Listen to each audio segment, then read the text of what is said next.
Critters Co-op, in affiliation with the network at bicbp-radio.com.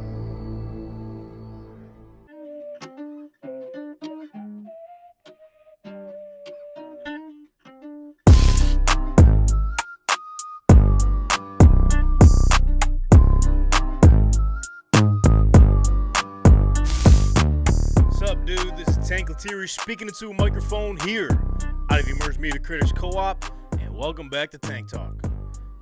We are now, let me check the watch. We're 38 days away from the NFL season. Real football. There is the Hall of Fame game this Thursday, so we'll get a little tease before the season.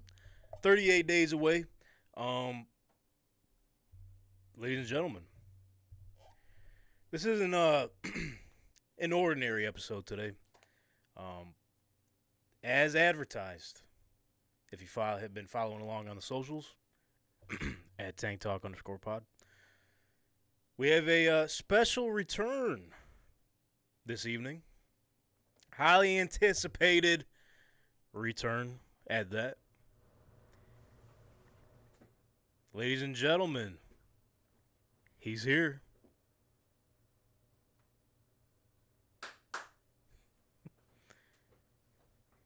He is here.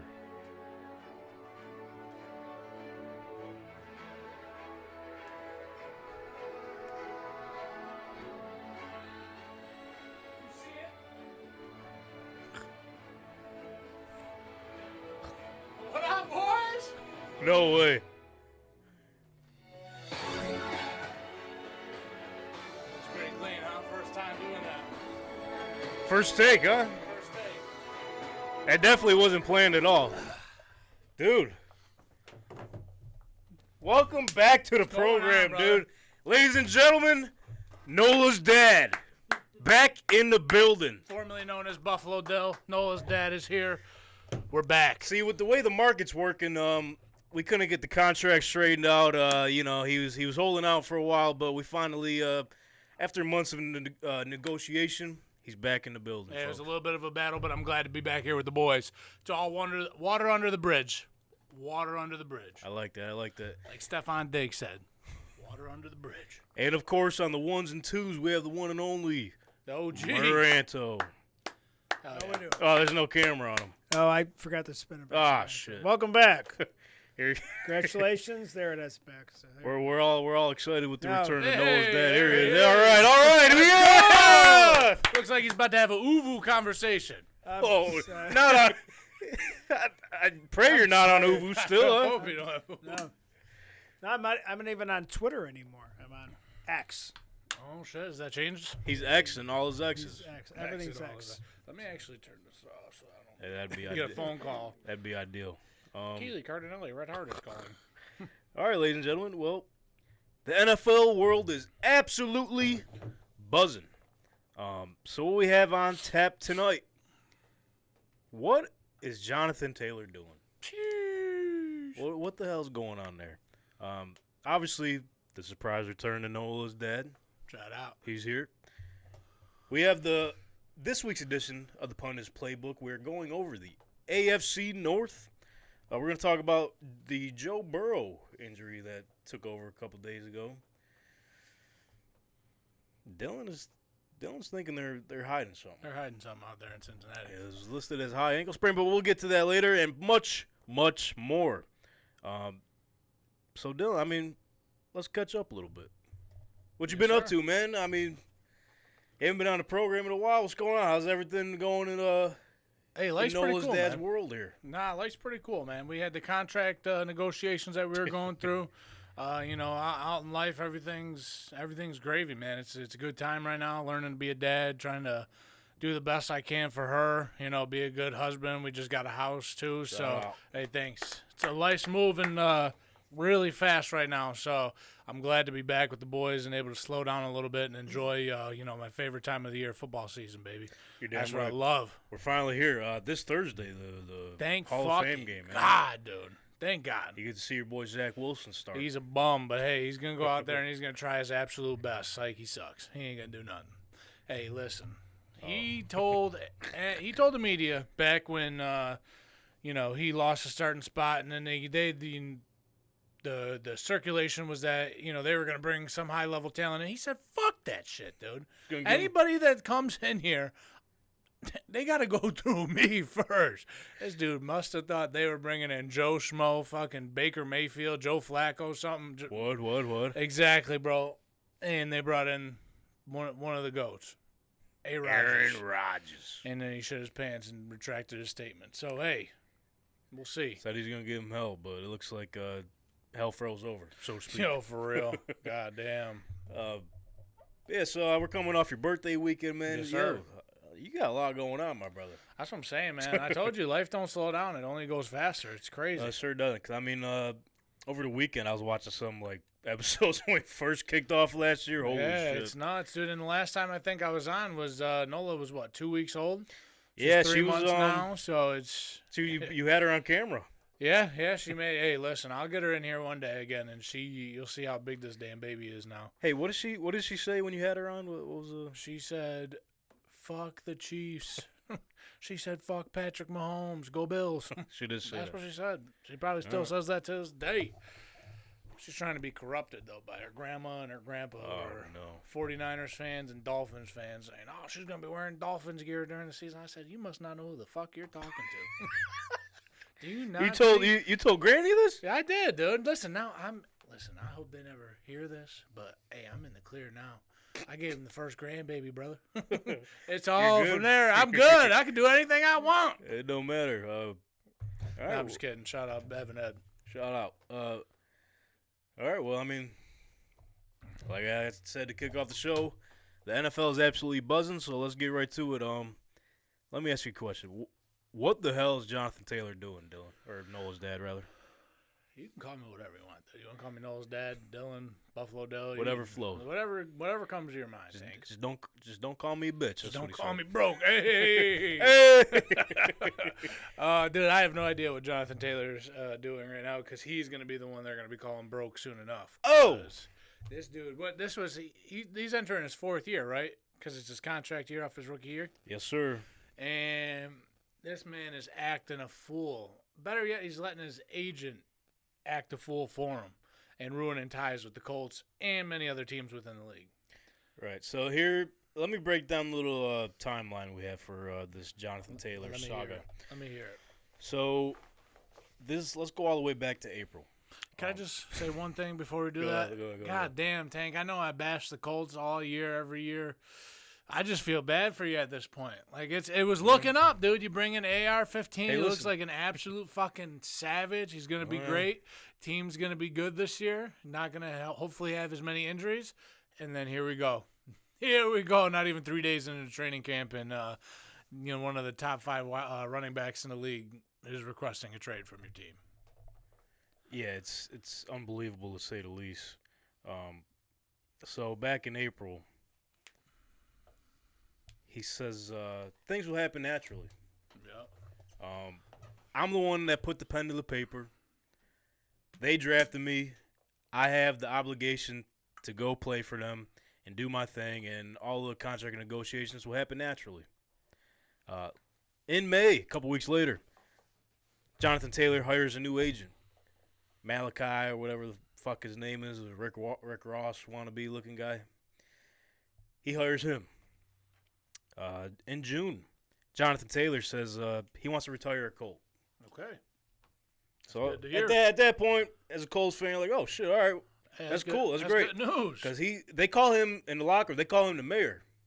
That's He's the guy they look to, man. He's the leader of that team. So everything was all right. He's here to stay. Fast forward to now in July.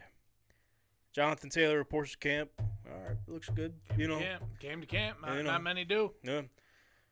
But then this is where things start to take a little shift, huh?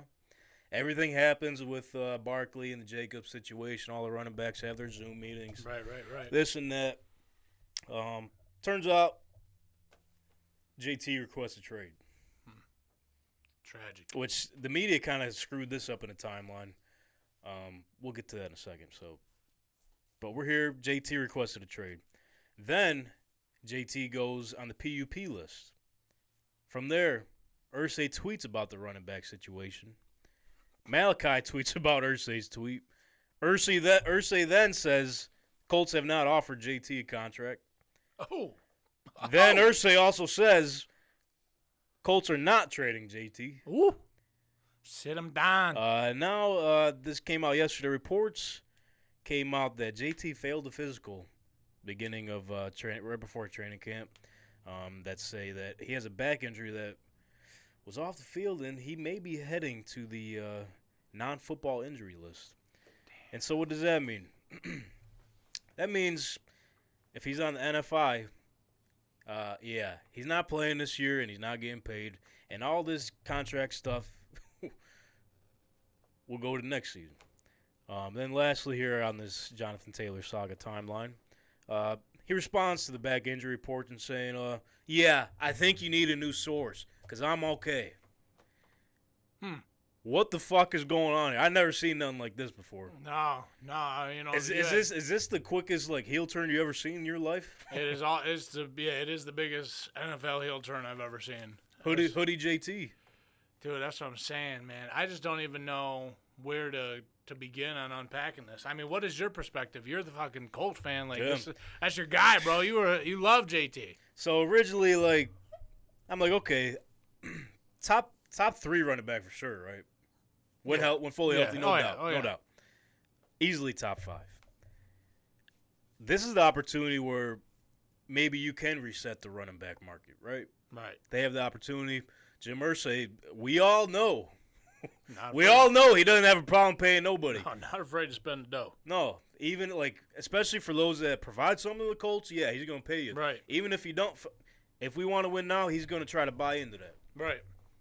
If you treat the organization right, this and that, which JT, did. he has. He did. And he proved it on the field, too, He's when the he's mayor. healthy. So, yeah, exactly. So, I'm like, okay, this is a perfect opportunity here. But now this is where it starts to get tricky. So, if all of this would have happened 2 seasons ago when it came off the 1,800-yard rushing season, okay, you got an argument, my friend. But that's not the case. Last season, gets hurt, misses most of the season. Had, I think, 4 touchdowns last year. Right. Only one was, memorable. Yeah. That long one against the Raiders. Other than that, injured, didn't look great on the field. Everything about that team was all fucked up, right? To say the least. And to be nice about it. Yeah. You know what I mean? So, he has no leverage here, bro. He's coming off a season-ending ankle injury.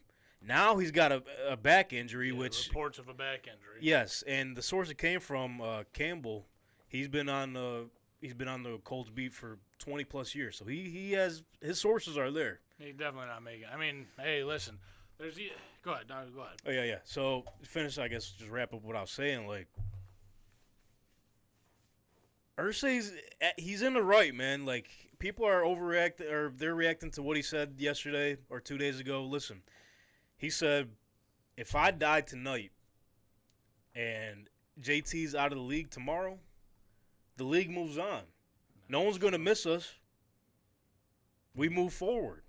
That is true. He said it's a privilege to play in this league, this and that.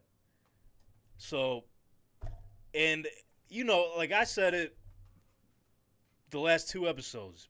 If the motherfucker could play, pay him. Pay the man. Especially when he's your number 1 player on offense. Yeah. Not even offense, the whole team. Right. But as shitty as it sounds, the market is the market, man. The market's the fucking market. Hey, blame Zeke, that fucking bastard. Elaborate a little bit on that.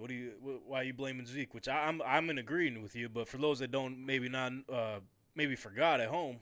Hey, Zeke got that big contract from the Dallas Cowboys. And he's been outperformed every season by the backup, Tony Pollard. So, kind of the writing is on the wall right there. How many times? What did he have? 1 touchdown? No, he didn't even score. Some statistic that he either scored 1 touchdown or 0 touchdowns since 2019 as the starting running back for the Dallas Cowboys. As a starter, for sure. Because I know when they started Pollard, I know he was in there. Yeah. A couple times they used him as the goal line backer. Pollard was getting all the touchdowns. Yeah. Zeke had none. I mean, it's crazy because I feel bad for the running backs. I really do feel bad for the running backs as far as like them not being able to get these big-time contracts. But the shelf life of a running back is never there. You know what I mean? But then you could say you got guys like Derrick Henry who've been doing it. But that's an anomaly. You know what I mean? Right. And then I guess, too, another anomaly is like the CMC and Kamara contracts, too. But the problem is CMC is you never know if he's going to be healthy the full year. Yeah. He plays so fucking hard that this dude literally just can bury himself in the ground. That plus you, especially what the market is right now, you're not going to see those contracts. Yo, the fucking, I'll tell you this, the Giants are out here just spending anything they can just to try to be good, man. They literally gave Saquon it was a franchise tag, right? A 10.1 franchise tag, or was it a contract? No, it was the franchise tag for 1 year, and then I think it was like $2 million up front or some shit like that. So they're really risking it for the biscuit on that one because that man's injury prone. But this is my take on the Jonathan Taylor thing is there's a couple ways you can go with this, man. Okay. Maybe JT's telling the truth, right? His back doesn't really hurt. Maybe, the Colts are in on it with the beat reporters say, hey, let's put this out there and let's say that Jonathan Taylor has an injury. Yeah. And it sucks because, I mean, you got to think that way, too, and play devil's advocate, right? That's the problem with sports and ownership and stuff like that. They can spin the narrative however they want. They're the ones with the money. So, say that's the narrative, that Jonathan Taylor actually isn't injured, and they're just spinning that so they can sit him for the entire year, ice him, right? Mm-hmm. And then they can get away with not paying him for a year. Okay, that's one scenario, right? That they just wasted a year of his career, which could be a possibility. But then on the other coin, you got Jonathan Taylor that this is where you go where he actually has an injury, right? He's actually got the back injury, and this man's asking for the big-ass contract with some guaranteed money. Yo. It's like $16 million to $20 million they're asking a year? for. Yes, sir. That's what I'm saying, bro. And then you come to camp, and you can't even pass. If you don't even know if you're playing this year, bro. legitimately, you come to camp with a back injury, and you're asking for $16 to $20 million, bro. What are you thinking? Like, we can't go. Like, I can't go to work. Or I can say I want a raise and then not go to work and fucking sit out because I want a raise. These players, I think, just get so disconnected with reality that it becomes like a TV drama for them. You know what I mean? Like, I'm not going to go to camp. Like, bro, everybody else has to show up to work. Why don't you? Like, go do the work and earn the contract. Well, the thing is, he's at camp, right? Yeah. And a part of that is because with the new CBA or whatever, if you don't show up to camp, you're getting fined. So you can't really hold out. He's holding in a way, but so I mean, you were kind of mentioning speaking on both sides of like the different scenarios, but from the outside looking in, especially from the quote I just read from April, I don't think this is him, bro. Hey. And I think this is the agent. Like he's telling him, yeah, I'm gonna guarantee you, we're gonna get you 16 to 20 mil. And this is how we're gonna. This is what we're gonna do to get there. You ever hear the T.J. Watt story, where T.J. kicked down the door? He kicked down the fucking door, walked in the office, and said, "What are we doing here? I'm signing the fucking contract. I don't care about the money. Let's go play football." Yep. That's a situation where Jonathan Taylor, the mayor, could walk in. If this agent is really the one that's causing all this drama, he could walk in that office and say, what the fuck am I doing here? Let's get this money, let's play this game, and let's fucking win some football games. Yeah. You know what I mean? Especially if his quote was, I want to retire a Colt. Exactly. And, to your point earlier, too, if, let's say the Colts are in on this and they're trying to flip the script on Taylor or whatever, just from the conversations with the agent and everything. I just don't see that being the case because why would you want to set that distraction up for a rookie quarterback coming in, a whole new coaching staff coming in, and set that as a distraction from sort of reestablishing or building a new culture. You know what I mean? Well, I will argue with that. That's the exact reason you would. So you have Jonathan Taylor, right, who, like we just said, top 5, top 3 when healthy. Oh, absolutely. You have Anthony Richardson, who nobody has an idea what he's going to be, right? Mm-hmm. He could either be really good this year, like he could be one of the rookies that come in and just light it up, because he's going to be a day one starter. I think everybody is kind of waiting on that to be announced. Hopefully. Why not? Why not? Fucking just throw him out there. Let's see what he's got. Yeah. So okay, Different combo though. you got a day one starter. He could be really good, or he could need like the Josh Allen, where he needs 2 to 3 years to really show who he's going to be. All right, now this is where Jonathan Taylor comes in. Jonathan Taylor wants this money. Jonathan Taylor's injured. We don't have to pay him right now. We can push that till next year so we can see who we are this year. And if Anthony Richardson is really good this year, okay, Jonathan Taylor, we're going to pay you because we know our offense is going to be fucking phenomenal with you on it next year.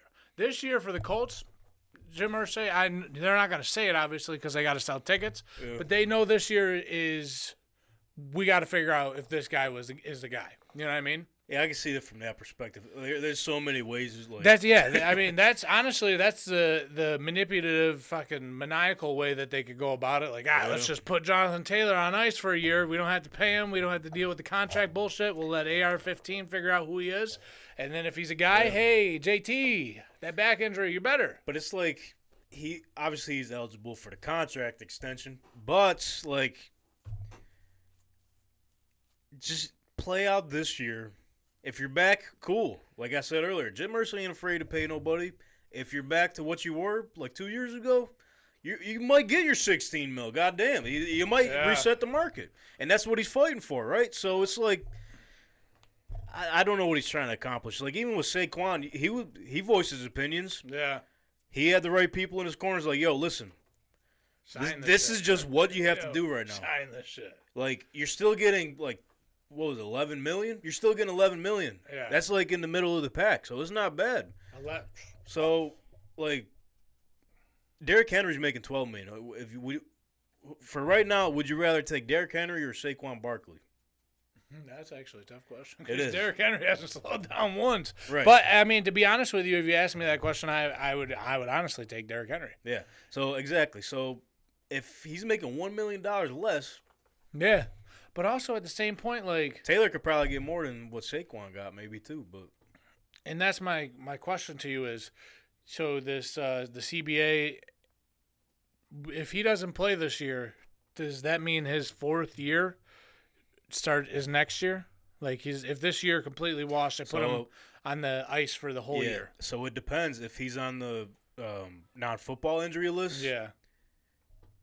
It just carries over like. Next year will be his contract year. Like next year, would nothing. If he's on the the NFI, non-football injury list. But if he sits out on his own and doesn't play, I think I've seen the tweet earlier. He's got to pay, like in fines, like I think over $200K a week. Jesus Christ. So at that point, I think the tweet mentioned this too. If you do the math at like let's say he misses the whole season, the value on that is more than what he's made since playing in the league. That's insane. Bro, like, just play this year. Yeah. If you know that you're that guy and you think you deserve the top value market deal, then you're going to go play, prove it on the field, and you're going to get it. Because look around the league, bro. In Jonathan Taylor's case, what scenario is better for him than Indianapolis right now? Exactly. A good offensive line, hopefully a future franchise quarterback. They really don't got high expectations this year. He'll get abundance of workload because I'm sure they're not going to overwork Richardson. You know what I mean? Like he's going to be the go-to guy, and then he could say, "Hey, pay me." But I mean, dude, it's crazy, bro. I never seen nothing like this. Yeah, you could play. I mean, he's just got to look at the Le'Veon Bell situation and think to himself, like, do I want to turn out like Le'Veon Bell? Well, Le'Veon Bell just came out and said, I fucking regret doing that shit. Yeah, I mean, same thing. Josh Jacobs didn't report to camp. He's going to say nobody's talking about that, but he's not reporting until he gets some paychecks. Same thing. He deserves top dollar. Yeah, so I guess in his case, it's slightly different because he did have a healthy year and was like the number one back last year. So, okay, Raiders, they should pay him. Yeah. But I guess the Colts are a little, like, shaken up right now because, like, they're, like, 50-50 of playing both sides of the fence. Like, we want to pay him, bro. But he's coming off a hurt year. And he hasn't been top of the league in 2 years. You can't. There's no justification to pay him.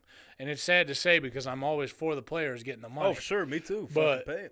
If the motherfucker could play, pay him. Pay him.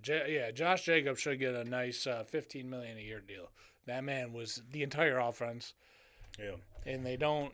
Who's our quarterback? Oh, they just got, Jimmy G. Jimmy Yeah, G. but he can't. He might not even be playing. Nah, he's good now. Oh, he's good. So it turned out. So I listened to the GM Shuffle Pod and Michael Lombardi. Michael. He knows everything. Yeah. He's still in touch with everything. He said everything was good from the jump. The media just made they wanted a story up off season. So Damn, I was coming in at Jimmy, man. that's what I'm saying, man. Lived, They're you know what? They're jealous. That's what I'm saying, because every stripper and things, they said he gets free sex anytime he wants at any of the strip clubs. I was like, damn, go Jimmy, huh? Jimmy G, man. He might have an off-the-field injury, and it might not be an injury. It might be a disease. Oh, boy. Oh, brother. I hope it's not the case. Sorry, Jimmy. That thing going on. Ew. Hey. But nonetheless, bro, like, JT got to get a new agent. Sure, for real. And, like, they've been putting videos of him out just at training camp. He's walking a little funny, too. So I do think that back is fucked up. See, that's some bullshit. I get it. You want to secure financial stability, but, you can't just go in there and say you want the highest paid contract and have a back injury. And the track record does show, like I said earlier, Irsay, he's definitely a player's owner. Yeah. I know you can say what you want about the Andrew Luck shit, right? Like, they never put offensive line in front of him, whatever. But other than that, he takes care of his guys. If you provide something to the team and actually put the effort in, and even if you're like a big community guy, Yeah. and you make the Colts look good, you make Irsay look good, he's gonna pay you the rest of your life, bro. He paid Andrew Luck to retire, $26 million. Didn't ask for it back. He's still paying Edgerrin James money. He bought him a brand new car for going into the Hall of Fame a couple years ago. Reggie Wayne's gonna have a job the rest of his life. I'm sure if Peyton Manning wanted something to do with the Colts, he'd probably give him some type of percentage.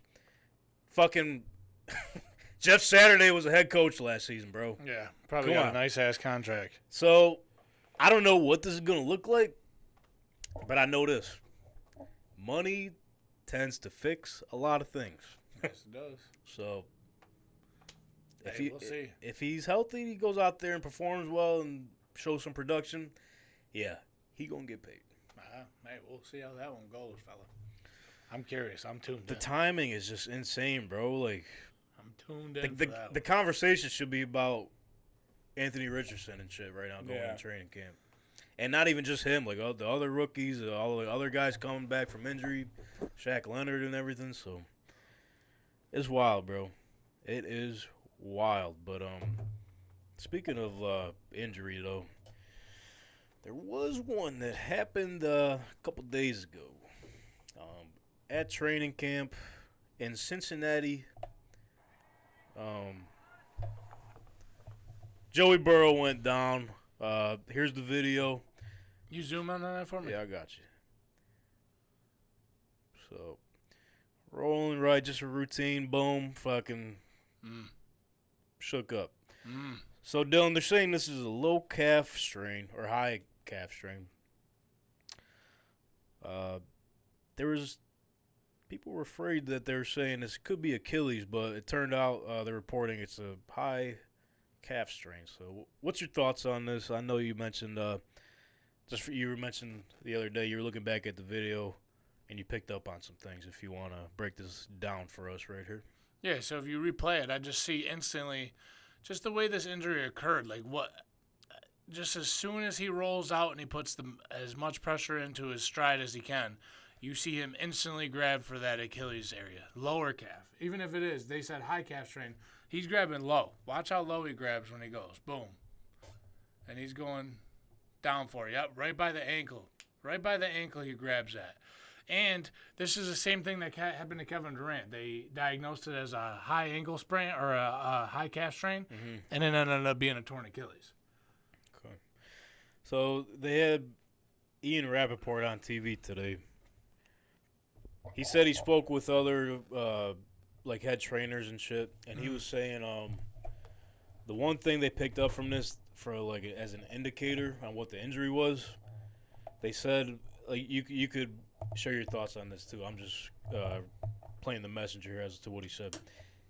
They said if the foot is arched up, that's a sign of a good sign that it's not the Achilles. And they're saying this is what happened with Burrow here. Okay, so with his toes pointed up. Yeah, but another point to make too is that I don't know if you can kind of see in his foot, it is taped up a little bit. So maybe is the tape like stiffening up his foot to where it does like point up? I don't know. I think they're hiding something.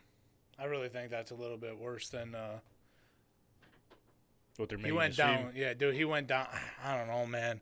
As from all the Achilles injuries that you see throughout the years, you've seen Kobe, you've seen KD's. These guys go down ASAP. I saw one the other day. It could be a partially torn Achilles. A guy from the UFC, Jamal Hill, partially tore his Achilles. He went back to training and everything.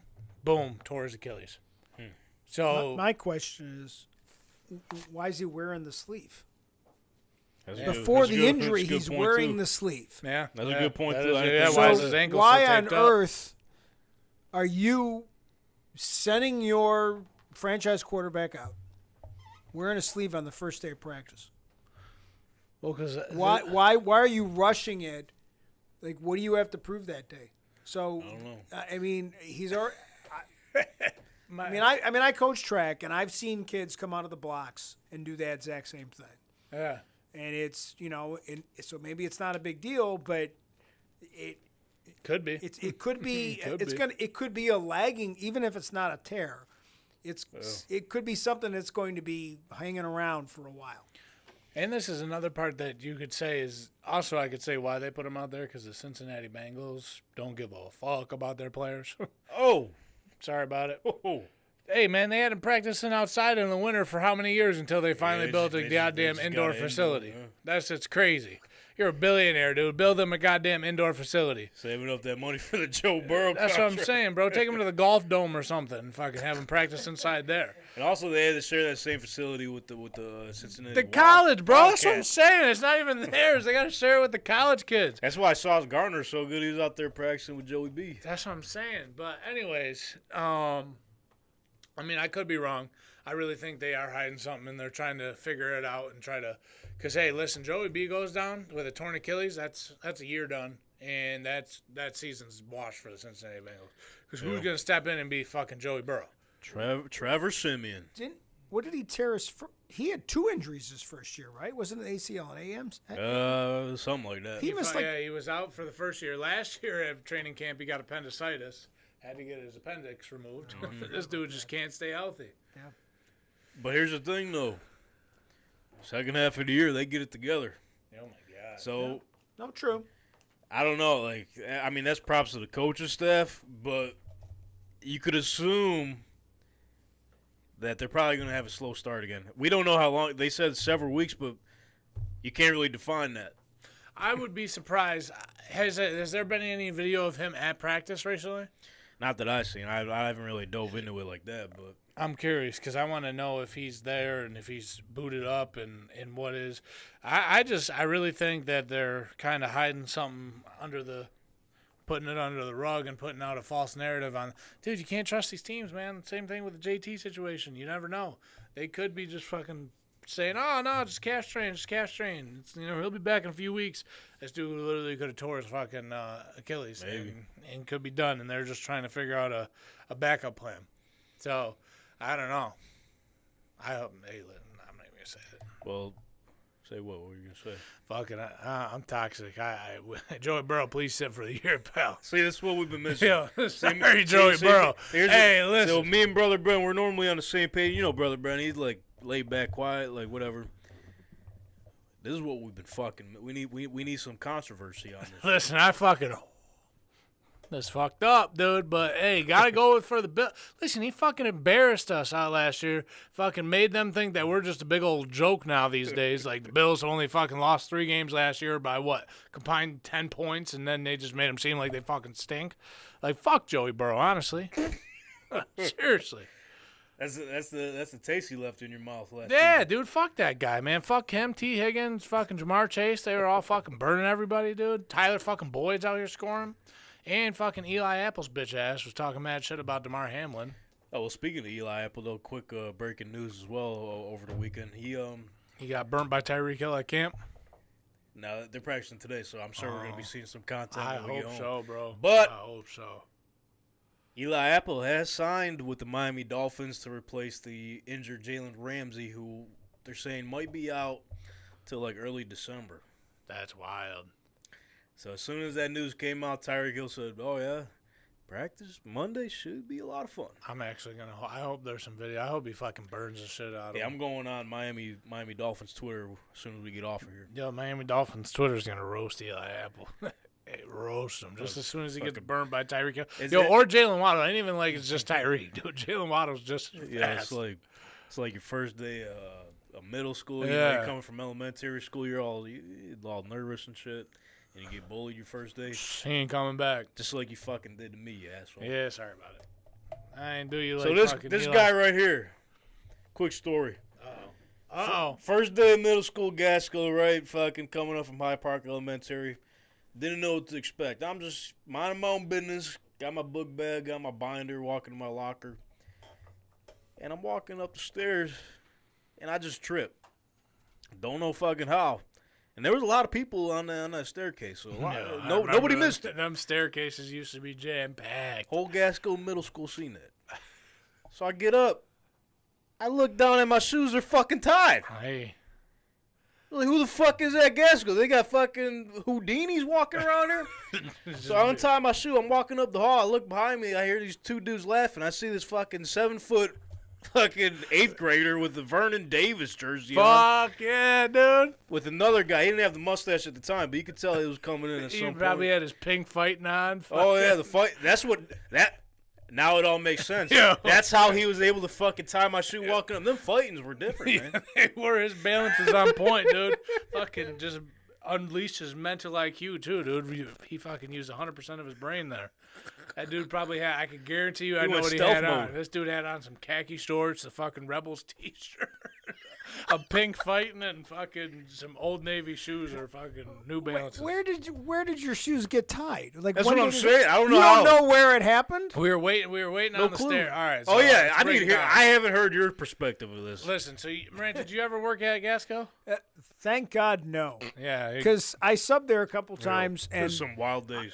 middle school, junior high, prep school, I don't know what they call it and when they started calling it whatever, but I think that is the worst age group of any human beings on the planet, 7th and 8th grade. I think in the Civil War, when the kids were going to school, the kids were jerks in middle school like throughout history. think It's just so. a terrible age. And I think I would have not made it through 30 years of teaching if I had a teaching I hate to say it, but I was a bully too, for sure. Everybody who was. didn't get bullied. Yeah, No, you Scott. remember the Kofi's back in the neck? Yeah, we used to walk around, put lotion on our hands, just went up to random people. Boom! Listen. Anybody could get it. Coming up in Gaskill Middle School and Niagara Falls High School, you had to be built different. You couldn't go there and just be fragile. You couldn't. Yeah. You had to be on high alert, and your comebacks had Oh, to Oh, be to so this day, fucking like fast. my son came home, my older son, and Christian's like, "Why didn't you fucking warn me? What the hell is this place you sent me to? I went to Maple. We were nice. Oh, and you got got they were hugs. lucky Oh, out no. there, huh? I remember all the Maple kids came out, thought they were so bougie coming with us hood rats at fucking I told Gaskill him, Middle School. all I told him, I says, "Listen, you're going to middle school. You got to like keep a low profile." And he's like, and he was like, so he did. But a lot of like his friends that thought they were, hotter than shit, yeah, they had a rude awakening when they met the Niagara Street Abbott kids. Oh, yeah, oh, for sure. Because the kids from the DeVoe area thought they were the Richie Rich ones. Came in with us scumbags wearing Vernon Davis jerseys from fucking TJ Maxx.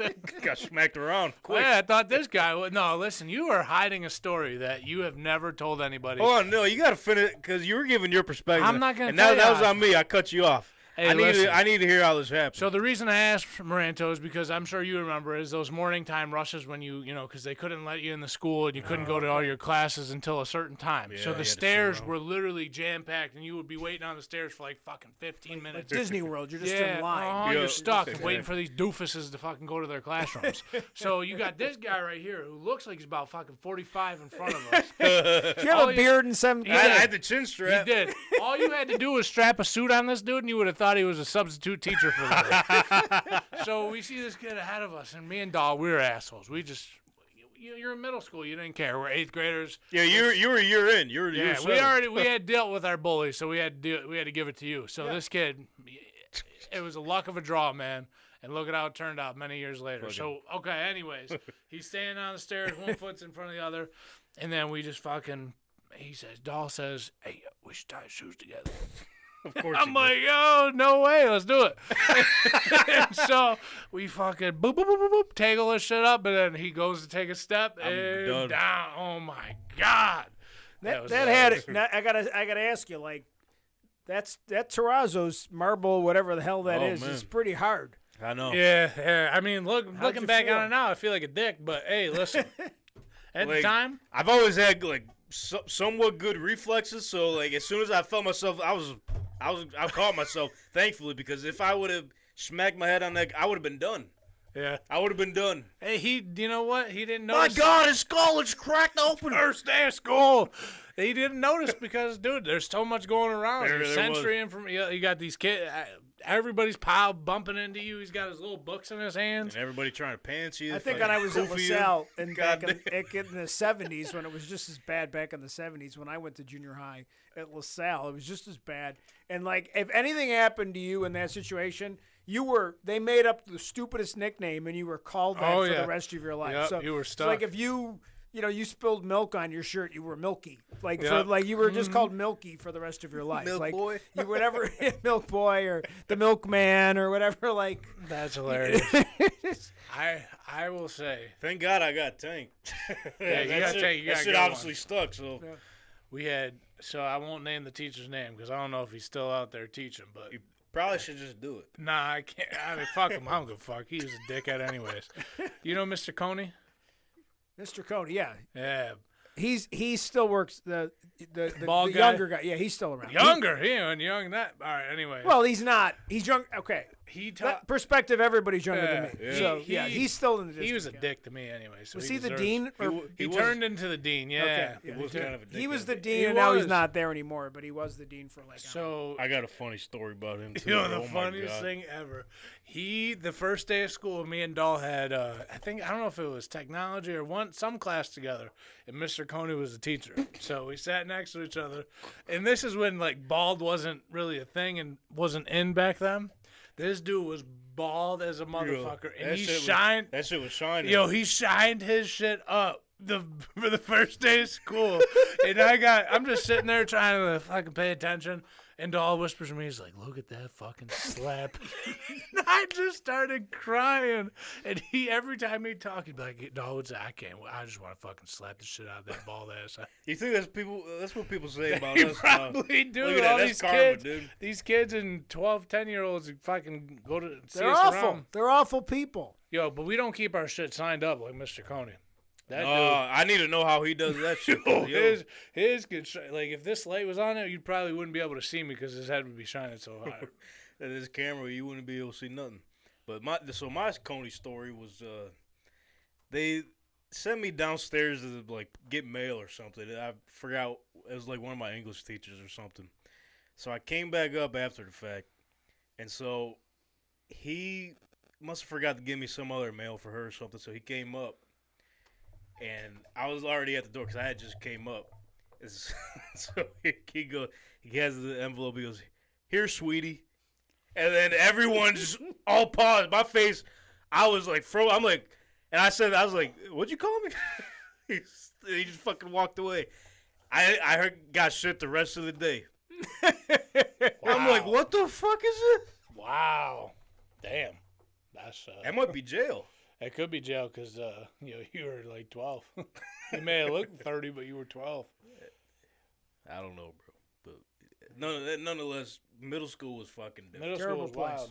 I Middle school remember was Just a different. terrible, terrible got place. one more story that this dude. I could sit here and talk about middle school for hours. This bro. dude just neglects to ever tell about our friendship from all these years. We've been friends for what, 12 years now? Something like that. So that's when you guys met in middle school? Yeah, we Yeah, met yeah. in middle school that day. Later on, he came over. He was friends with my buddy Carlos's younger brother Dave. Oh, Dave, yeah. Yeah, and we had a bonfire. And then he came, I don't and remember this this. dude had the beard, big ass beard, so we called him Abe. And then we were just friends ever since then. So the story that you neglect to tell was the Facebook days. Oh, yeah. You know what I'm This is a talking good about, one. right? Yeah. You know what Yeah, I'm go ahead, talking go ahead and about? share this. This is a good one. So, you have these people on Facebook. You're a kid, right? You're 12, 13 years old. Right. You just add random people that you know from school. It's not Oh, weird or anything. I had this girl. Should I name the name? No, don't do that. Okay. No, don't do So I had this girl. Well, in fact, she was dating Tank. So after I add her, she accepts the friend request. I get a message. that. Fuck yeah, you did. 10 minutes, not even 10 Fuck minutes yeah. later, Hey. he says, "Yo, why you adding my girlfriend?" I said, listen, you bastard. What's your... Well, you know... why you adding my girl? You got to think, but first off, you fucking tripped me on my first day of middle school. So, yeah, we're probably not on the same page from the jump. Then you fucking add my girlfriend. What's your problem? He said, How do you think I was he going to said, respond? "Yo, why you adding my girlfriend?" I was like, Straight what? up like that, too. Straight up like that.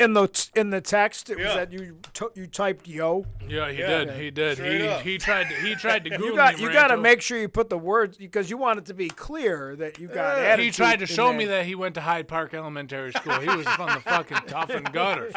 That shit was hilarious. Hell yeah. Oh, And then I think I brought that up at Carlos's, and then we kind of squashed the beef. Yeah, it was cool. Well, I mean, that was like... I think that was like a couple years after the fact. The girlfriend thing? No, like... It was at one of his parties or whatever. No, because that was Oh, when no, you that guys, was more... Was it? You're probably right, but I don't remember much. No, wait. No, you're right. You're wrong. Because it was in. No, I'm wrong. I didn't mean to say you're wrong. Because we were We're all in. wrong. We were in 9th grade. You and Dave were in 8th grade. Because we were having a bond. No, what the fuck? Were No, we? Dave's a year younger than me. Shit, I don't know. But I don't hey, know, it worked bro, out. but It worked fucking out, look at pal. this. But another story, too, I know we're getting... Yeah, fuck it, whatever. Story time. Whatever. Story time with Tank. We played at Hyde Park, too, or whatever, that same summer. I was in 7th or 8th, whatever. Fucking, you were pitching back then, so I was up to bat where I was like, yo, this motherfucker. I said, yo, this motherfucker tripped me up the stairs. I'm about to rock his shit. So, fucking beams me in the head, bro. Yes, I did. But that wasn't intentional because I did that to almost everyone. That was accidental. I threw You're hard. like Charlie That's all I Sheen did. and It Wild just- Thing. No, I You did. just- Yeah, I you threw just- hard. Yeah, It when he just- threw it to my helmet, it was like ringing. It's funny because at my wedding, he had the best wedding speech I've ever heard in my any wedding I've ever been to. Usually the speeches are corny and trash. Like they're usually not good. But this dude, he nailed it he had the whole room dying. I treated it like a stand-up. He did, and he did really good. So hey, shout out Tank. Oh, shout out you, dude. No, shout out you, dude. Shout out you, tripped me up the stairs, man. Thanks, dude. Look at us Look now. at us. Look at us. Fucking bald and doing a podcast. Bald as fuck. Not like Coney, though. No. You gotta learn how to get that shine. Gotta learn how to get that You shine. better ask your sweetie how you get that. That fuck, I couldn't believe it, bro. I'm like, yo, they're about to fry me. Yo, you should have told him to chill. If it was 2023, Mr. Coney would be in jail. be, like, canceled. That shit wouldn't fly. He would've been Jail. canceled. I'm telling you, like there was. I Oh, mean, boy. you 31 years. Like you want to. You gotta be careful about that stuff. Like even like 30 years ago. So Yeah. like I never. Girls always want to like hug you and stuff, and I'm like no. no, So thank you. so I just started like doing the like 5 years ago. I don't know what it was like. Keanu Reeves, like you know how he doesn't like if he does a picture Yeah. with you, like he just Messi does that too, doesn't he? A lot of people do that, so I just ripped it. And so I would say like, nope, I do the Keanu, like, and I would call it that. Yeah. What I would just because all you I do the need is some COVID. prom or homecoming 6 feet, dance, baby. some picture of you with your arm around like some like Yeah. teenage girl, because you're just trying to be nice, but like Yeah, I you're don't freaking need Yo, that. we got one future educator that we got to watch out for. Oh, yeah, you better watch out for You him. got to watch out for that guy. Yeah, watch out for him. I'm not going to name names, but He's up the ranks. he needs a chill. Oh boy. Anyways, let's get back to football. Back yeah, to we're back to sports. football. Back to sports on the sports program. So the past Maybe couple that's weeks, what happened to Burrow. Maybe he was in the locker room and one of the new guys tied his shoes together. It could be true. Could be. everything always comes full circle. doesn't It's it? all Everything full comes circle. back to the fucking shoes tied together. I guess so. Well, hopefully they don't have their shoes tied together because this week we're going over the AFC North for the Pundits Playbook.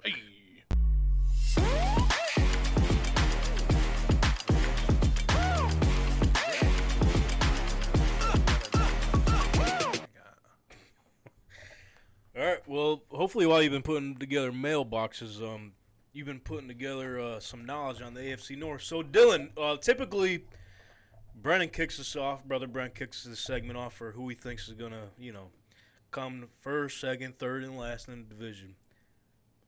But Nola's dad, kick us off here. What do you think is going to happen in the AFC North for the 2023 to 2024 NFL season?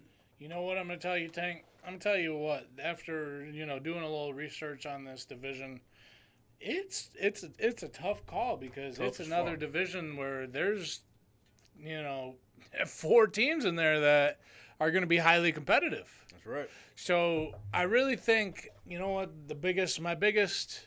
this is not even for this division. This is for the entire NFL, like all the divisions, all betting. I'm not believing the hype until it's real. You know what I mean? Like last year when I did the bets for the future bets for division winners, I'm like, oh man, these guys are hyping them up, saying they're going to be really good. These moves they made, hey, well, another one, Kirk Cousins going to take a step backwards. He's not going to be just as good.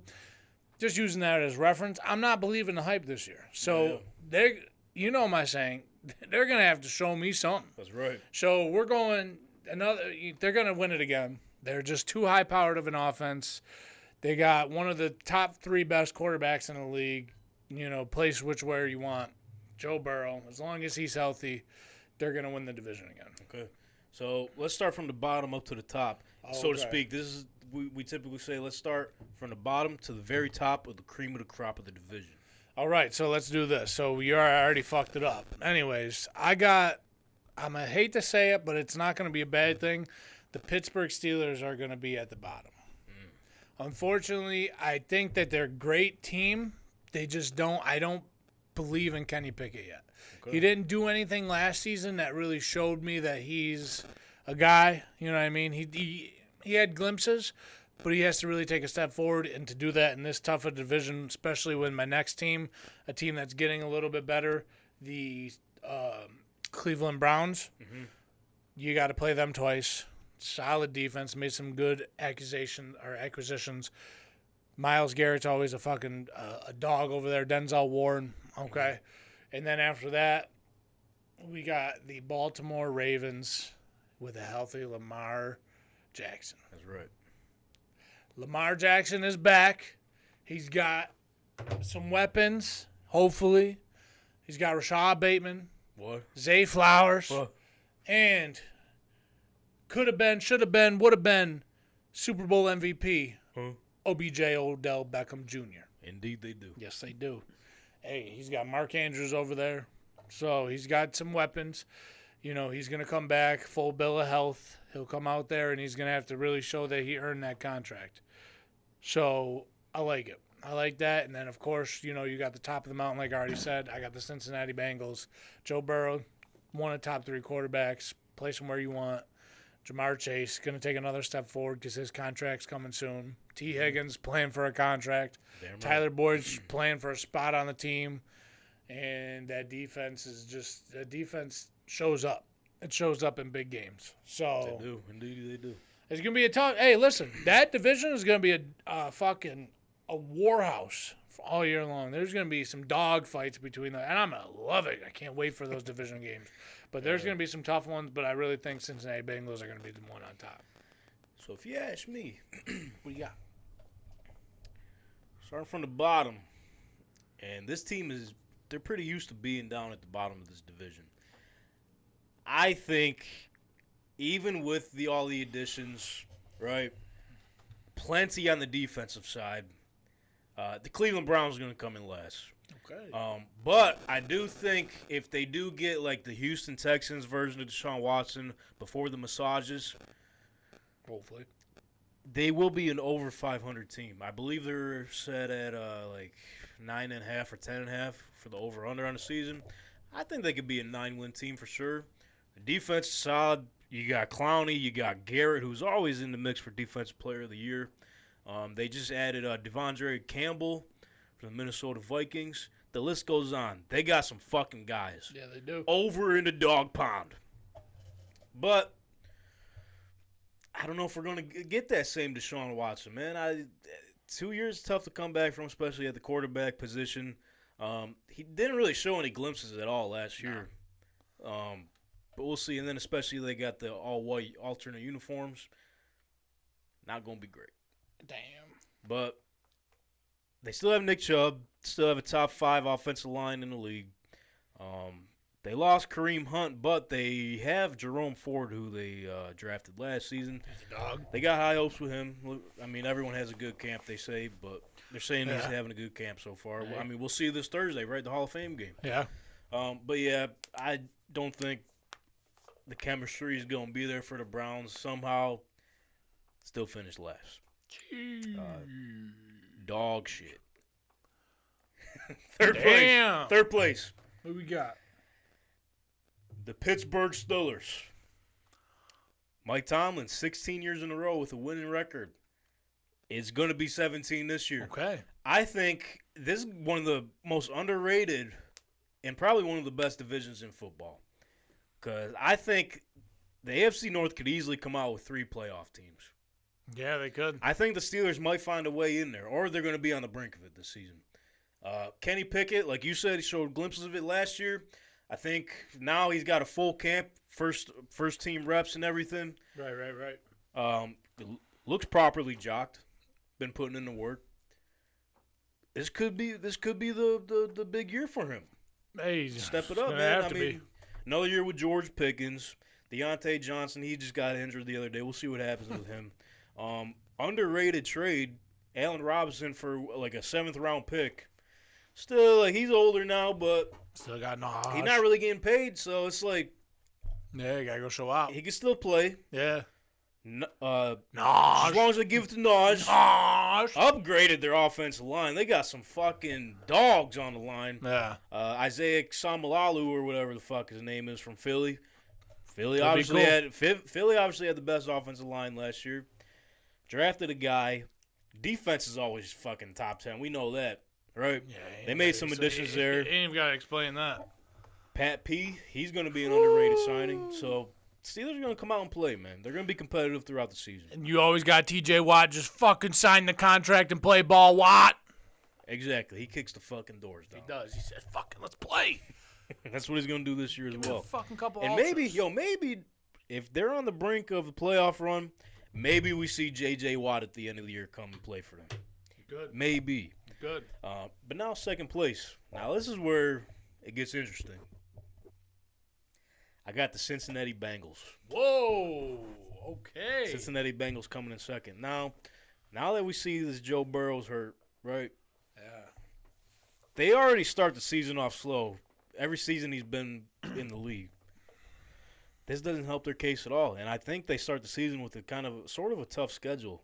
Week 1 division game against the Browns, who we just said they're going to be competitive. AFC North football, man, it's always tough. You typically don't see any of those teams going 4-0 in their division. No.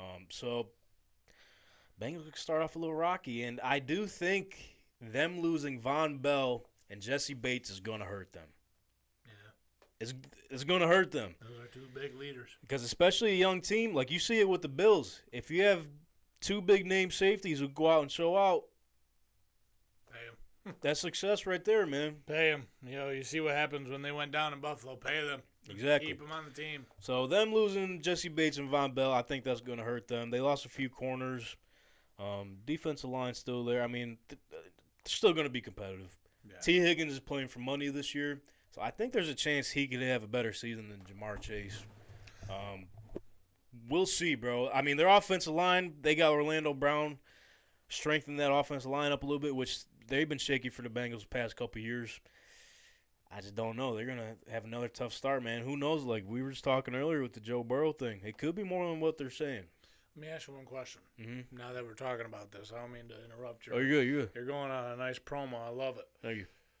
T. Higgins is playing for money. That's right.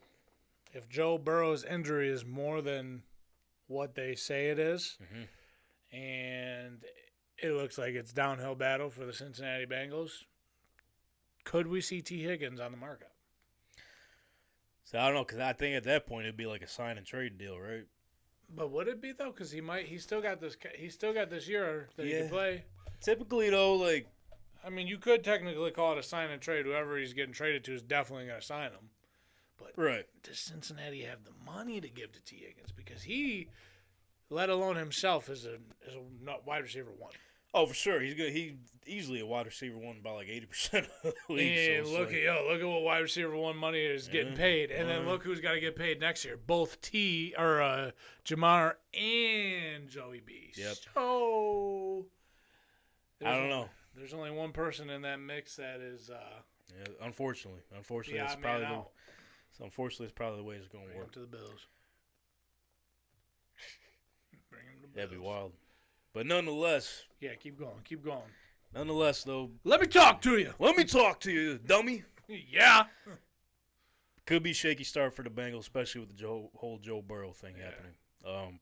So that leaves me with the Baltimore Ravens winning the division. And I do think there is a chance. I'm taking a flyer on this one. Looking at their schedule and everything, if they're fully healthy for the whole year, they could be a surprise number 1 seed team. This dude loves the Baltimore Ravens and Lamar Jackson.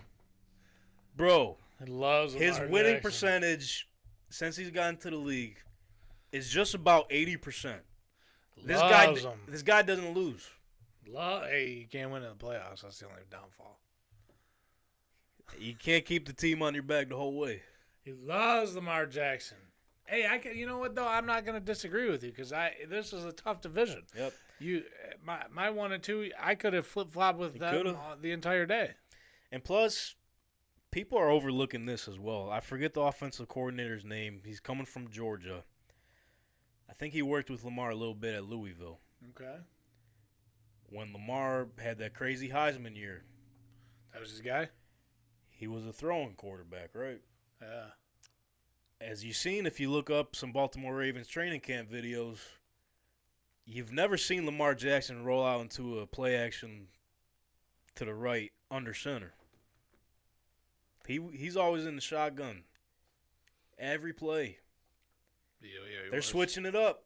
Lamar's going to be throwing a lot more. Don't be surprised if he gets damn near 4,000 yards this season. Hey, I'm telling you. It. We're big Lamar people. And if you get a healthy OBJ, if you get the OBJ from the Super Bowl before he got hurt, like you said, he could have easily been the MVP. If you get that OBJ, plus the Zay Flowers, plus Rashad Bateman, it doesn't got to be a number 1 target. No, just a nice slot guy. You know, and Mark Andrews, Isaiah Likely, their offensive line they're okay.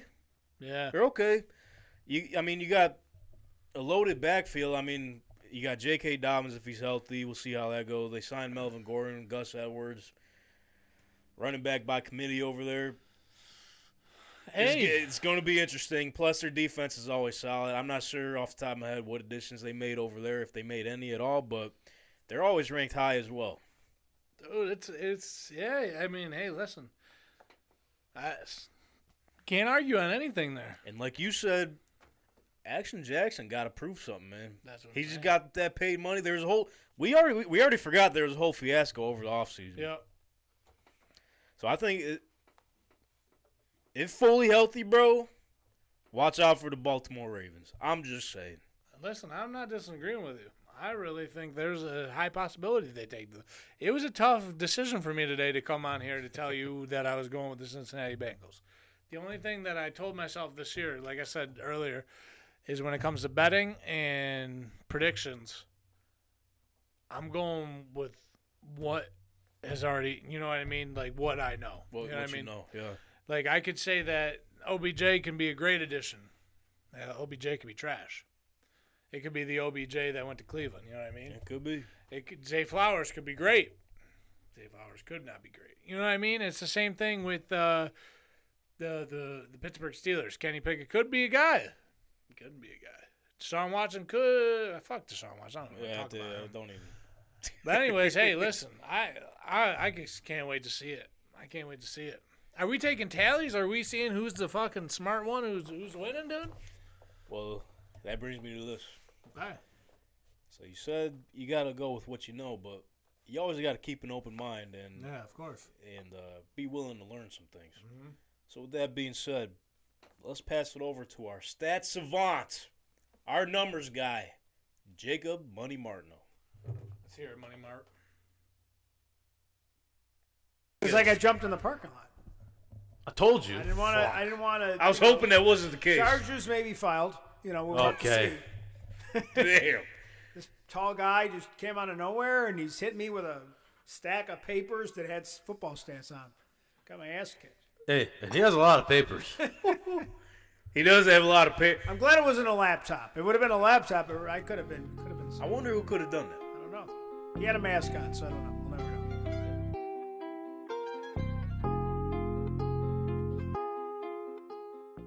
Welcome back, everybody, to this week's segment. We are hitting the AFC North. As always, let's look at the FanDuel odds for this division. So we have Pittsburgh in last coming at plus 490.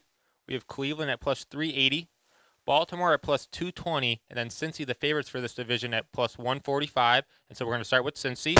So Cincy, in 2022, they started the season 2-3. So why did this team struggle to start the season? Weeks 1 to 4, they ranked number 17th in pass rate on early downs, on first downs, which was about 48% or so.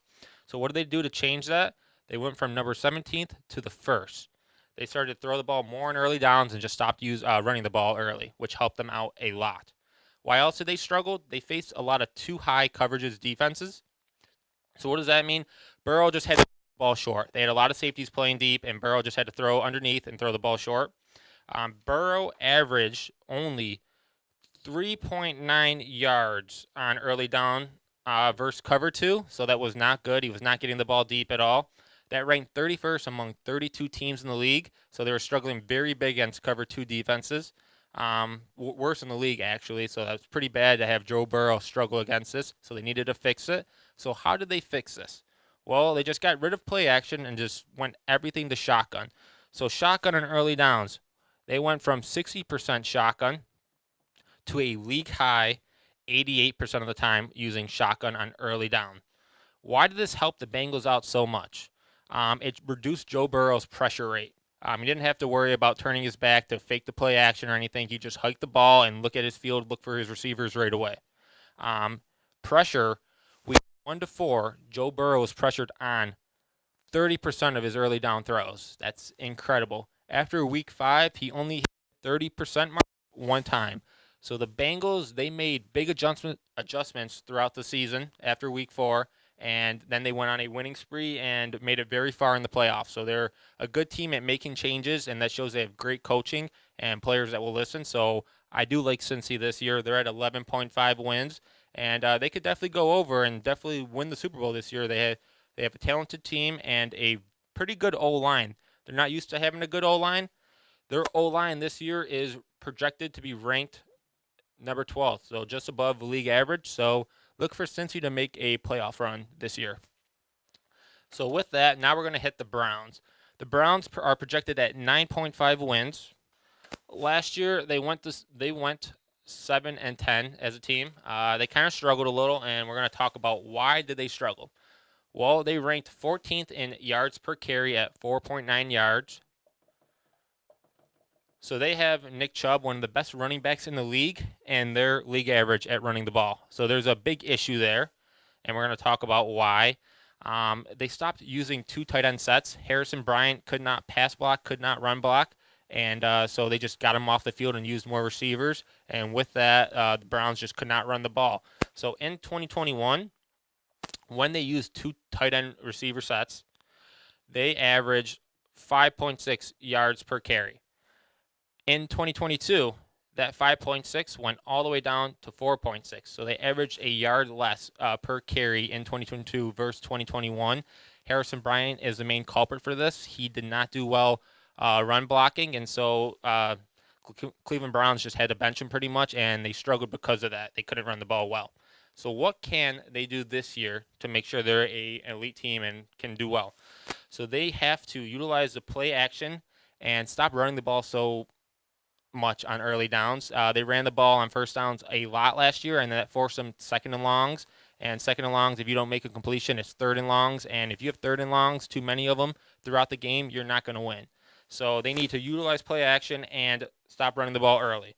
So when they did do play action, they averaged 8.6 yards per attempt. Versus when they ran the ball in early downs, they averaged only 4.3 yards per carry. So they need to start utilizing play action and open up the field that way. So, but now we're going to talk about some positives about last season. So Deshaun Watson, he came in halfway through the year and did not look like himself. He hasn't played football in a while due to legal issues and all that stuff. This year he has a full training camp, full off season to get better. So I expect him to make that step up and be more like the Houston Deshaun Watson.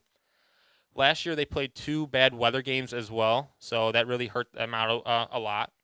They have a very talented roster.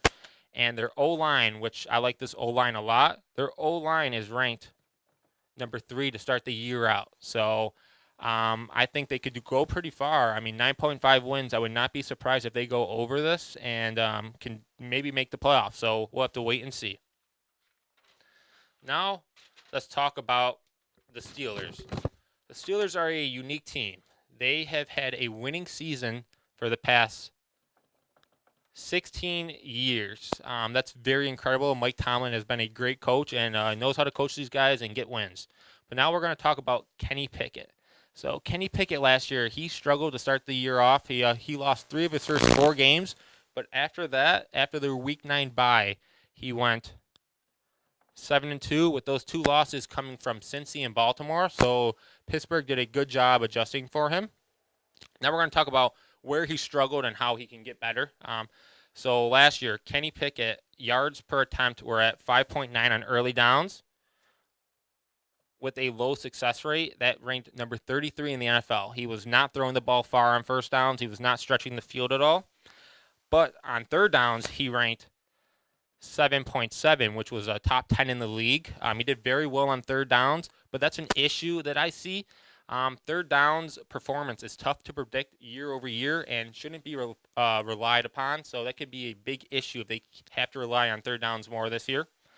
Kenny Pickett, he also struggled on throws 10 plus yards downfield. So when he threw the ball 10 plus yards, he was number 31st in completion rate, number 32nd in success rate, number 33 in first down rate, and number 33 in yards per attempt. All those statistics, he ranked 30th, like almost dead last in the NFL. He did very bad throwing the ball deep. And that shows because he only had 7 TDs that were 10 plus yards thrown. That is the lowest in the NFL. So they're going to need to, this year they're going to need to stretch the ball, stretch the field, throw the ball deeper, use Kenny Pickett, use Deontay Johnson, try to get deep throws and try to spread the field out. So let's talk about the good news, though. The good news. Last year they faced the 3rd toughest run defense and the 6th toughest pass defense. That goes to, for this year, it's going to be the 16th toughest run defense and the 13th toughest pass defense. So they have a much easier schedule, and this season just basically depends on Kenny Pickett. Can he progress? Can he become better as a QB? It relies pretty much all on him.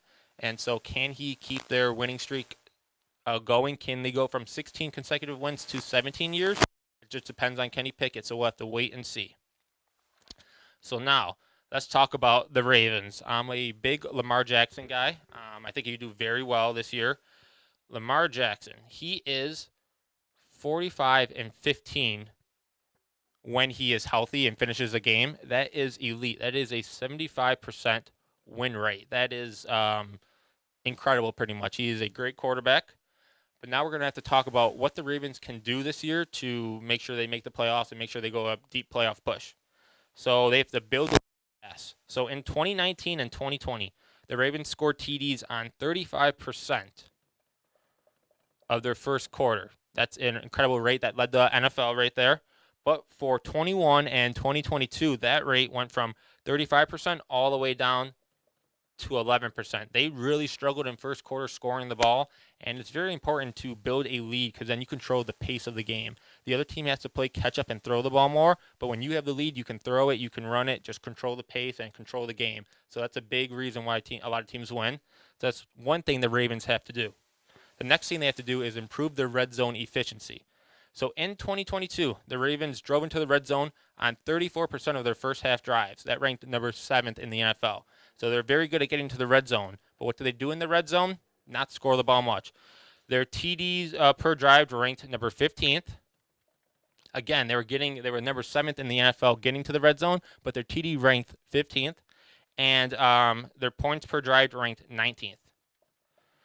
Per statistics, they were 30th in red zone efficiency. 30th, one of the worst teams in the NFL scoring in the red zone, but they got there pretty easily. So that's something they'll have to fix this year. But now let's look at the positives for the Ravens. They got rid of offensive coach Greg Roman. He was pretty bad. I did not like him at all. They changed to a new guy who's going to use 11 personnel, 3 receivers on the field. So they'll have Zay Flowers, OBJ, and Rashard Bateman. So utilizing those receivers, I can see Lamar Jackson throwing the ball a lot more and their offense being very good. And they get to start the season out pretty easy. So they get a rookie QB in week 1 in C.J. Stroud, and then another rookie QB in week 3, Anthony Richardson. Week 2, they do get Cincinnati, but Joe Burrow is hurt a little with a calf strain, and I don't know if that will affect him or not early in the season, so we'll have to wait and see. But if he can't play, they're going to start this out 3-0, and they might never look back from there. So we'll have to wait and see. And then the last thing is their O-line. They have a very great O-line. They have the 8th ranked O-line. So I really like this Ravens team, and I think they can go far. But now, before we end it, let's look at the projected standings I have for this year. So coming in 4th, I have Pittsburgh.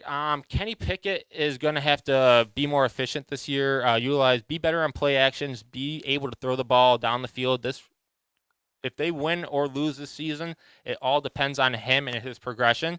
But I would not be surprised if they go over 500 this year and go over their win total as well. And number 3, we have Cleveland. Kind of similar to Pittsburgh with Kenny Pickett. This depends on Deshaun Watson and his progression. Is he going to stink like last year? Is he going to be better like he was in Houston? I think things point towards him being a lot better. This team is very talented, and I can see them doing well. This is a very tough division, though, so I can see Pittsburgh going over their win total and Cleveland as well. And number 2, we have Cincy. So Cincy can be a Super Bowl favorite. They can make a deep push. I mean, this is their year to do it, pretty much. They have a great offense, pretty good defense. O-line's much better this year. Joe Burrow is elite. So I could see them going far. The only reason why I don't like them coming in first is because I love Lamar Jackson. I think he's a great quarterback, and I feel like he finally has weapons now and can do very well this year. And so that's why I'm going with Baltimore. Other than that, that's all I have, guys. Thank you for tuning in. As always, stay on the grind, and money never sleeps. Gentlemen, so that is what the stat savant and our numbers guy, Jacob Money Martineau, thinks about the NFC North. In his projections, he had the Ravens, Bengals, Browns, and Steelers. So both of you guys are low on the Steelers, huh? I think we, as his stats that he just put out there say, Kenny Pickett's not really efficient. He has to take a big leap forward this year to be able to stay, dude. Pittsburgh, that's a team built on success. Like they don't have losing seasons. So if this is probably his year. Like, look at how fast they fucking shipped out Mitch Trubisky to put Kenny Pickett in. What did he get? 3 games?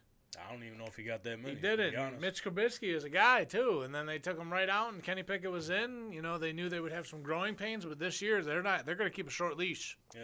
So I guess what's one takeaway that you took away from Marty's take there? Is that I was glad I copied him in fucking high school in math class because that guy's a genius.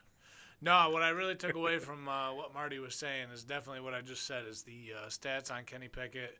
You know, I told you I just kind of shoot from the hip. That's who I am. But my answers were correct because the statistician fucking told me that.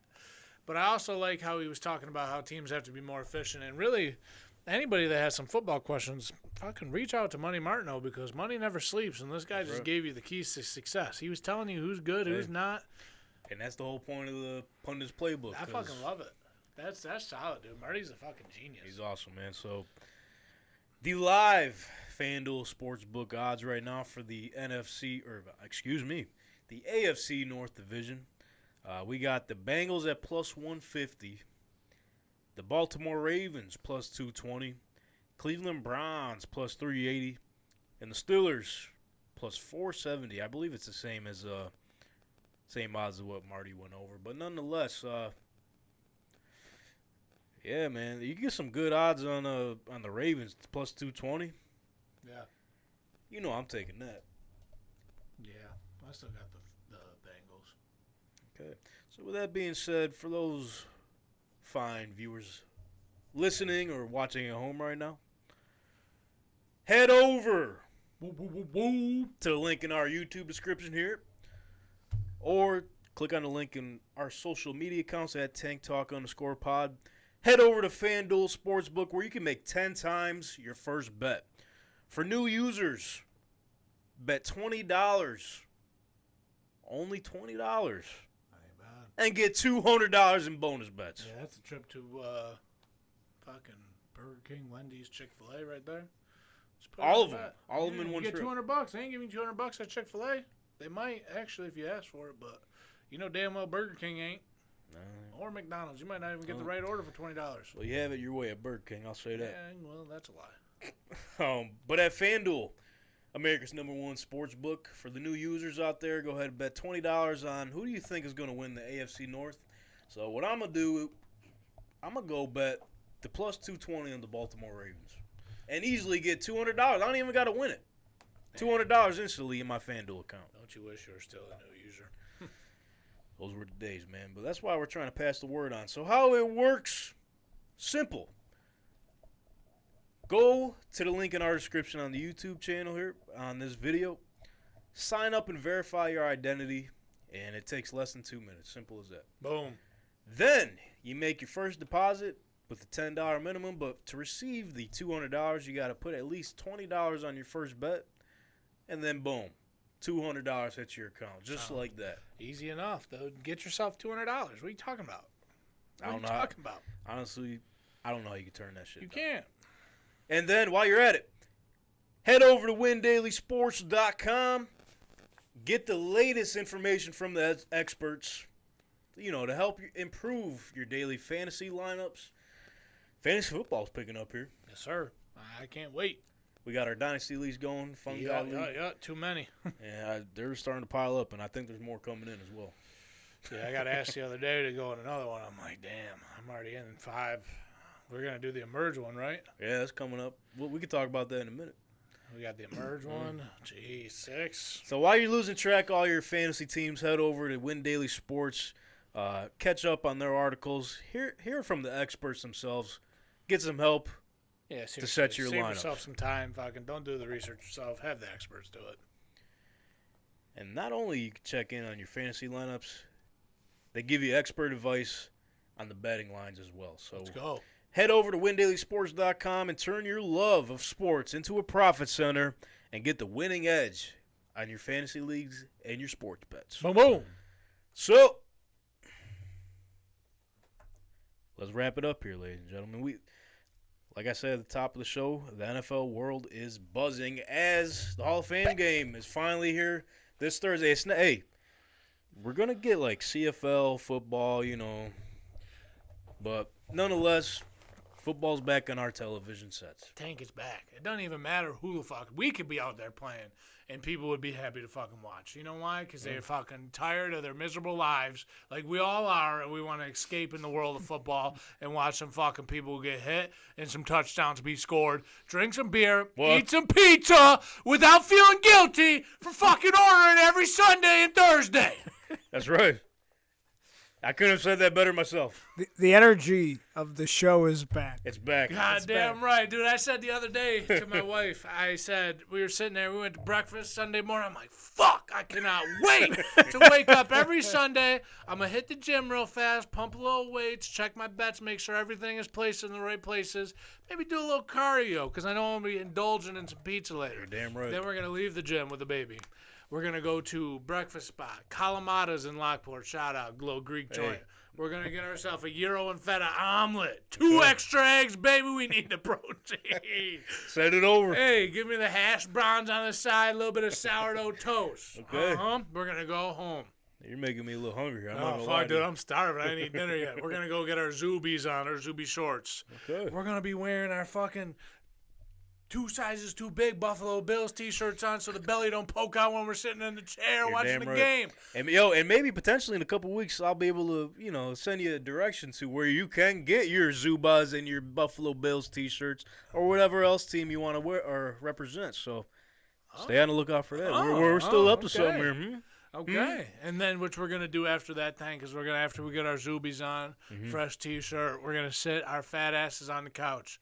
We're going to look at the pizza places, maybe try a different one each week just to kind of keep some variety in our life. It's a long season. I'm going to ask long Kaylee, season. hey, what do you want today? She's going to say, it's your choice. And then we're going to go back and forth for 10 minutes on what the fuck we want. But you know what the ultimate choice is? We're going to get a half tray, half cheese, half pepperoni.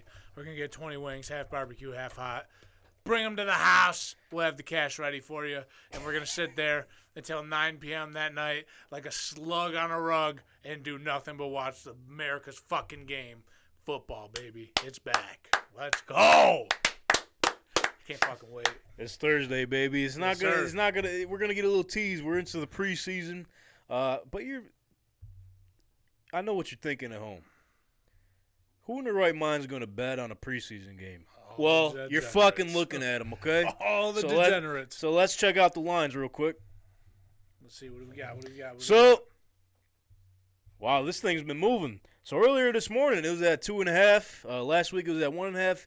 Now, the script has flipped, and I wish I would have put the money down a couple days ago because the Jets are now a 1-point favorite Whoa. against the Cleveland Browns. Dylan, if you had to go a certain way, where would you go? I think the script flipped because the news broke that Zach Wilson is getting the start.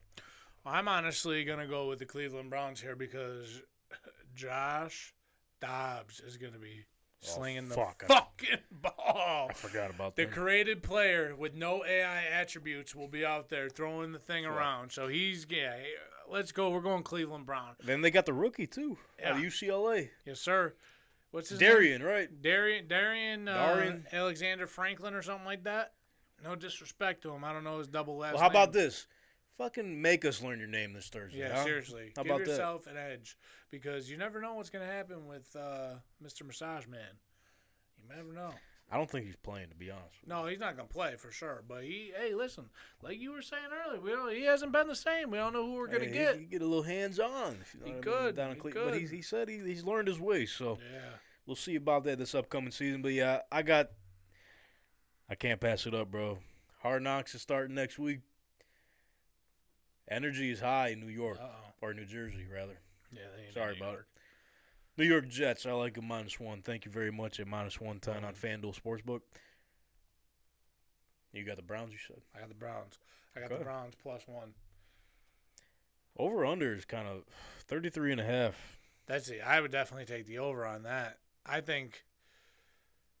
Because I don't who know, was it? It was actually. the last season. It was the Raiders and the Jags. Josh Jacobs was playing, right? That's wild. I think the over/under was relatively the same, and it started off slow. It was like, oh fuck, yeah, we're watching preseason football, but I think the over hit. So, Hey, got it at the over. all right, Well, that's something to fucking look forward to. I'm finally Can't made it. wait. 3 days. And like you said, you can't wait for Buffalo Bills football. Be sitting on the couch. What'd you say? Slug on the rug. Slug on a rug, baby. I'll be doing the same thing, but you know, I've been on my little roller coaster for the past 7 years watching Colts football. So as this offseason is gone, it looks like we're going to be on the same roller coaster again. So Hey, how many days until the regular season game? 38 days. Goddamn. We are Ramondre Stevenson days away from real NFL football. We're almost a month away. Almost. It's August tomorrow, baby. Does that mean summer's coming to a close? I fucking hate to say it, but it might be. I ain't hate to say it. Fuck, it's been too goddamn hot for us big boys around See, here. I'm the opposite, bro. I love the heat. Shit, I love fall time, dude. I I'm actually a white think- girl at heart. Give me a little You know, Starbucks. Buc-ee's. Yeah, fuck yeah, pumpkin spice on that. Take me to Becker Farms. Get some apples and fucking. Yeah, it's See, a cool time. The only thing I like about fall is football and flannels. That's what I Football, like. flannels, bonfires, dude. Yeah, Fall's fire's awesome. cool. Yeah. But yeah, I think I'm starting to get like I'm trying to fight this cold, bro, because what was it like? Is low 70s this past weekend? Yeah. And we're at training camp Thursday morning, which I forgot to mention as well. It was like 90 something degrees, bro. Yo, I know it would help you actually with that, since you're feeling a cold. If you take your tampon out. The fuck's wrong with you, bro? Fucking 90 degrees I to don't know, 70. bro. You ain't fucking going into shock, brother. You might be right. Jesus Christ, I'm out of here, never coming back. Contract's ruined. You can't leave now. Just like Jim Mercy said, we ain't trading you now. We ain't trading you in October. me on the So P- you're PUP stuck with list. us. You're stuck with us. Hey, I'm Now glad to you be got back. hurt off the podcast. Shit, we're putting you on the fucking non-football injury. I'm glad to be back, fellas. I'm glad This to was be back. awesome, man. I'm fucking glad you're back too. Fucking do it. full time is back, Fuck baby. yeah, dude. Every Monday. Tune in. So with that being said, as always, follow us on our socials at tanktalk_pod. Go to the link in our description here. Sign up for FanDuel Sportsbook, bet $20, get $200, easy money. What are you doing? Couldn't even be more simpler than that. And yeah, fucking 38 days away, man. Shit. But I want to say real quick at Bills training camp, they look solid. If Josh, it's fucking, what's going on here? You see that? I did. We gotta get up out here. Maranto sending in the spy flies to kick us out here. He said, He had a long day, man. He said he's getting a 12-pack and fucking chilling in the hot Oh, tub. yeah. He's looking forward to football season, too. Pre-gaming for the preseason. Let's go. Um, But as I was gonna say, if Josh Allen wins the MVP, you could thank me. I hope so. Cause he came up to me. I said, "Yo, bro, good luck on the year, man." He said, "Thanks, Tank." I was like, "How?" I was like, "You know, never mind." I was gonna ask how you knew my name. What but are you never mind. doing here? I thought why aren't you at the? What he ask you why you're over there and helping the Colts and seeing your buddy there? So what are you doing Oh here? yeah, maybe he's curious, but I don't know, bro. I don't know. That's a good question. That's awesome. I He never should showed for be my over birthday, here. but it's all right. Yeah, I did tell him it's because it was Saturday night with the Dillons for the UFC fights and celebrate his birthday. He respectfully declined the invite to his birthday party, so Bastard. He's still my guy. Still- Shout out- still shout support out to Josh. Capitano. we'll get you on the program soon. I hope. Get you on the program soon. But nonetheless, got a lot of things coming up here. New set is being built. Checked it out today. Maranto's coming along, isn't it? Super excited down there. It's gonna try it Sunday with the other group that's using it. So Okay. Yep. Star Wars, folks. bought some equipment. It's not all in because nothing ever comes in. Nope. No, never. Fucking supply chain issues or whatever. So, but it's been working on it a while, and it's going to be really cool. And I think it's nice that everybody's going to kind of have their own little nook and cranny over here. So That'll be nice for everybody. yeah, it's Yeah. nice. Everybody can kind of have their own version of home. Looking forward to that. Also going to be having some drafts down there. Trab Nerd Sports, we got our league coming up soon with the defenses. So, Yes, sir.